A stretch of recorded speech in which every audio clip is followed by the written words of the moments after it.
Assalamualaikum warahmatullahi wabarakatuh. Perkenalkan, nama saya Muhammad Junaidi Saud. Saya mahasiswa dari program studi pendidikan geografi Fakultas Keguruan dan Ilmu Pendidikan Universitas Jember angkatan 2018. Pada kesempatan kali ini saya akan membuat video pembelajaran untuk memenuhi tugas pengenalan lapangan persekolahan atau PLP dengan materi dasar-dasar pemetaan.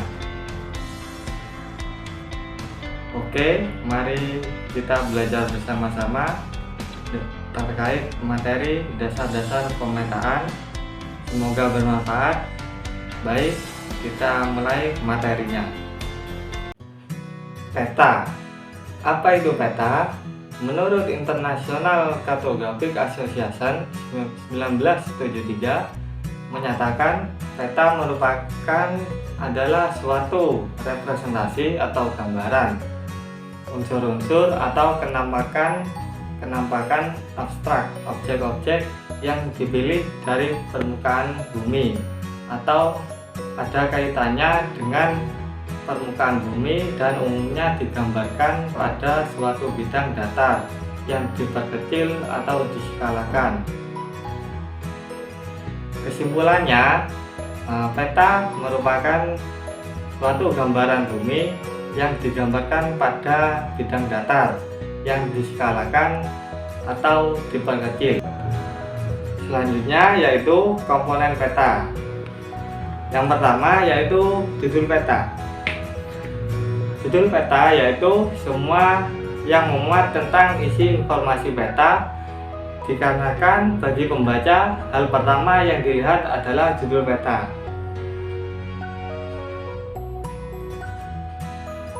Selanjutnya ada garis tepi atau border, yaitu suatu garis yang memiliki letak pada bagian tepi peta atau ujung-ujung tiap garis ujung dengan garis yang berdekatan seperti ini. Ini merupakan garis tepi atau border. Lalu ada orientasi atau arah mata angin. Orientasi merupakan sebuah simbol yang terdapat di peta menunjukkan posisi atau arah suatu wilayah. Orientasi peta dapat terbentuk tanda panah yang menunjukkan arah utara seperti ini. Berikutnya ada skala peta. Skala peta merupakan sebuah perbandingan jarak antara dua titik sembarang atau luas wilayah di peta dan jarak sebenarnya dengan satuan ukuran yang sama. Skala peta dibagi menjadi tiga, yaitu skala angka, skala garis, dan skala verbal. Skala angka contohnya seperti di gambar ini, yaitu 1/210.000. Untuk skala garis seperti yang ada di gambar ini. Skala verbal contohnya yaitu 1 inch sama dengan 1 mil. Biasanya skala verbal ini digunakan oleh peta Inggris. Pada umumnya suatu peta menggunakan dua skala, yaitu skala angka dan skala garis seperti yang ada di gambar ini. Setelah itu ada insert peta. Insert peta merupakan sebuah peta tambahan yang memiliki ukuran yang lebih kecil dan berfungsi untuk menjelaskan yang terdapat di dalam peta. Contohnya seperti gambar ini. Berikutnya ada legenda. Legenda pada umumnya memuat suatu keterangan yang ada di peta dan ditunjukkan dengan simbol untuk dapat mempermudah dalam memahaminya. Pada umumnya legenda ditempatkan pada sisi kiri atau kanan bagian bawah suatu peta atau di dalam garis tepi pada peta. Penempatan legenda ini hendaknya tidak mengganggu kenampakan peta secara keseluruhan. Setelah itu ada koordinat. Koordinat atau garis bujur dan garis bintang disebut juga dengan astronomis. Biasanya pada peta digambarkan dengan garis-garis berwarna biru. Berikutnya ada simbol. Simbol peta menampilkan fenomena dan bentuk secara informatif, maka digunakanlah simbol. Hal ini digunakan untuk mewakili benda yang sebenarnya, seperti halnya pertambangan, ibu kota, dan lain sebagainya. Agar simbol dapat digunakan pada peta dapat memberikan informasi yang tepat, simbol harus sederhana, mudah dimengerti, dan bersifat umum. Setelah itu ada lettering. Lettering adalah semua penulisan yang terdapat pada peta, bentuknya meliputi huruf kecil, huruf kapital, kombinasi kapital kecil, miring, dan tegak. Contoh penulisannya pada peta ada yang pertama, judul ditulis menggunakan huruf besar yang tegak. Berikutnya ada kenampakan air menggunakan jenis huruf miring. Lalu ada nama tempat ditulis dengan huruf tegak, dan sebaiknya tidak terlalu banyak huruf ditemukan pada peta. Oleh sebab itu, informasi yang hanya penting saja dan ditulis secara singkat dan padat. Lalu ada warna peta. Warna lazimnya digunakan untuk menunjukkan perbedaan objek pada peta. Penggunaan warna berbeda tersebut antara lain terlihat pada hal-hal berikut ini. Yang pertama, warna dasar coklat untuk menggambarkan kenampakan relief bumi.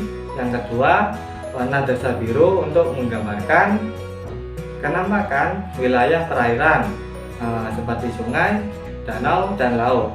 Yang ketiga, warna dasar hijau untuk menggambarkan kenampakan vegetasi seperti halnya hutan dan perkebunan. Yang keempat, warna merah dan hitam untuk menggambarkan kenampakan hasil budaya manusia. Misalnya ada jalan, kota, pemukiman, batas wilayah, dan pelabuhan udara. Yang kelima, warna putih. Warna putih ini digunakan untuk menggambarkan kenampakan es yang ada di permukaan bumi. Selanjutnya ada sumber data dan tahun pembuatan peta. Sumber peta merupakan sumber data yang digunakan dalam pembuatan peta.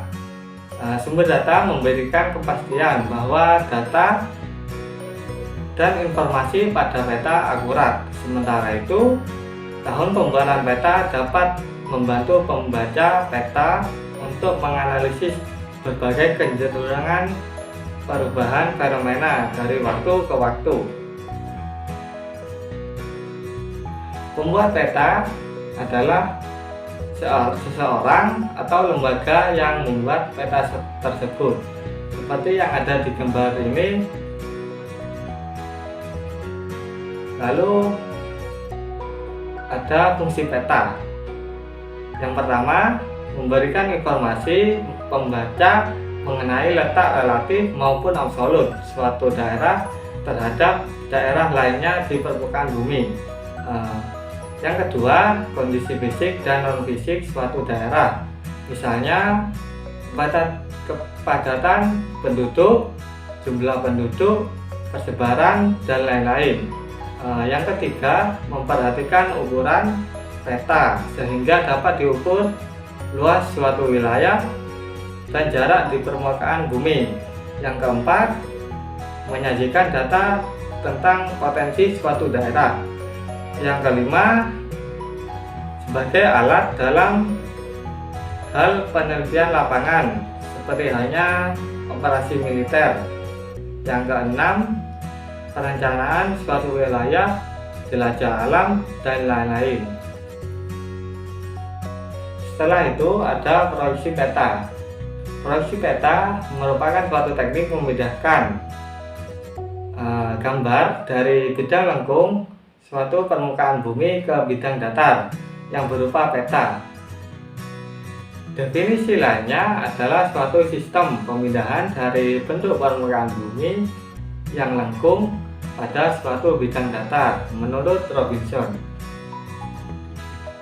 Tujuan pokok proyeksi adalah menggambarkan bentuk bola bumi atau globe ke bidang datar yang disebut dengan peta dengan distorsi atau penyimpangan sekecil mungkin. Fungsi proyeksi peta adalah agar peta yang disajikan mendekati bentuk dan kemampuan yang sebenarnya pada permukaan bumi. Setelah itu ada jenis-jenis proyeksi peta. Menurut distorsinya ada 3. Yang pertama, proyeksi ekuidistan, yaitu bila jarak permukaan bumi sama dengan jarak di peta menurut skala atau proyeksi yang mempertahankan unsur jarak. Yang B, proyeksi konform atau ortomorfik, bila sudut atau bentuk di permukaan bumi sama dengan bentuk di peta. Proyeksi ini mempertahankan kebenaran dalam bentuk atau form. Yang C, proyeksi ekuivalen atau equal area, bila luas di permukaan bumi sama dengan luas yang ada di peta. Setelah diskalakan, proyeksi ini mempertahankan unsur luas. Menurut bidang proyeksinya ada 3.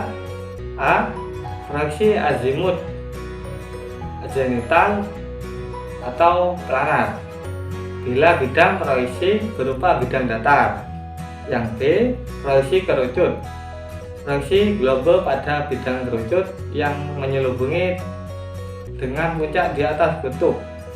Yang selanjutnya, kerucut dibentangkan membentuk kipas. Proyeksi ini sangat cocok untuk wilayah sekitar lintang 45 derajat atau daerah yang relatif sempit. C, proyeksi silinder atau tabung. Proyeksi ini memproyeksikan globe ke bidang silinder atau tabung, kemudian tabung dibentangkan untuk menggambarkan bidang lengkung atau globe ke bidang datar atau peta. Nah, ini merupakan gambar dari ketiga proyeksi berdasarkan bidang. Ada azimut, kerucut, dan silinder. Lalu ada berdasarkan sumbu simetrisnya. Proyeksi normal jika sumbu simetris tegak lurus dengan sumbu bumi.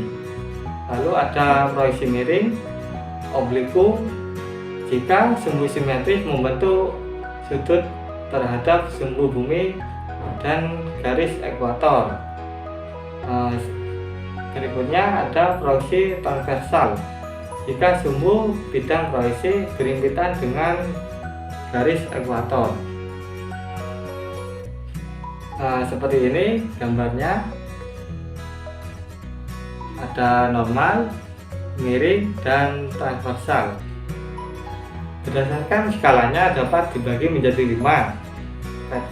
Yang pertama, peta kadaster atau peta teknik dengan skala 1:100 sampai 1:5000. Peta ini digunakan untuk membuat peta luas tanah, sertifikat tanah. B, peta skala besar, yaitu dengan skala 1:5001 sampai 1:250.000. Biasanya digunakan pada peta desa, kecamatan, dan juga kota. Yang C, peta skala sedang 1:250.001 sampai 1:500.000. Biasanya digunakan untuk membuat peta provinsi. Yang D, peta skala kecil 1:500.001 sampai 1:1 juta, digunakan untuk membuat peta negara-negara. Selanjutnya ada peta skala geografis dengan skala lebih dari 1:1 juta. Biasanya digunakan untuk peta benua, peta kawasan, atau peta dunia. Berdasarkan objeknya ada dua, yaitu peta dinamik dan peta stasioner. Peta dinamik ini menggambarkan sesuatu yang tidak stabil, misalnya peta penduduk, peta pemukiman, peta transmigrasi. Lalu peta stasioner yaitu peta yang menggambarkan objek yang sifatnya tetap atau stabil, misalnya peta wilayah, peta tanah, peta geologi. Berdasarkan isinya dapat dibagi menjadi dua, yaitu ada peta umum dan peta khusus. Pengertiannya, peta umum yaitu peta yang menggambarkan seluruh kenampakan di permukaan bumi, baik berupa kenampakan alam maupun budaya. Contohnya adalah peta RBI atau peta rupa bumi, ada peta dunia, peta kartografi, dan juga peta topografi. Yang kedua, peta khusus yaitu peta yang menggambarkan satu kenampakan secara mendetail seperti peta geologi, iklim, dan lainnya. Sekian materi yang bisa saya sampaikan. Semoga bermanfaat. Tetap semangat, tetap patuhi protokol kesehatan. Terima kasih yang sudah menonton. Semoga ilmu ini bermanfaat. Cukup sekian dari saya. Wassalamualaikum warahmatullahi wabarakatuh.